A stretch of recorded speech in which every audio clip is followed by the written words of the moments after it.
right, guys, coming up, we're breaking down the best of the best health products. That's for this season to keep you healthy. We've got that coming up next.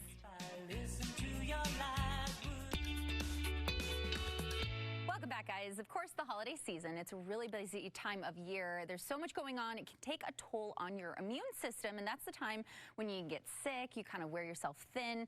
Today, we're going to learn about ways to prevent that from happening with our good friend, Andrea from Naturally Savvy. So welcome back to the show. Thank you, Sam. You've got a whole host of different things to go through with us, and where are we starting today? All right, so like you said, the holidays, lots of viruses around. We want to prevent getting a cold or a cough. Malaysian sustainable palm fruit oil.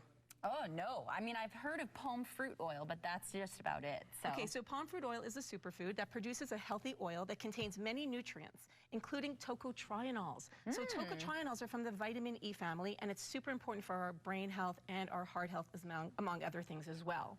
So it has a high smoke point, so you could use it to stir fry as well as cook eggs. And you see their beautiful color? That's from carotenes. Carotenes like beta-carotene as well as lycopene, which again are super potent antioxidants. It's trans fat-free, cholesterol-free, and non-GMO. So this is awesome. And what's this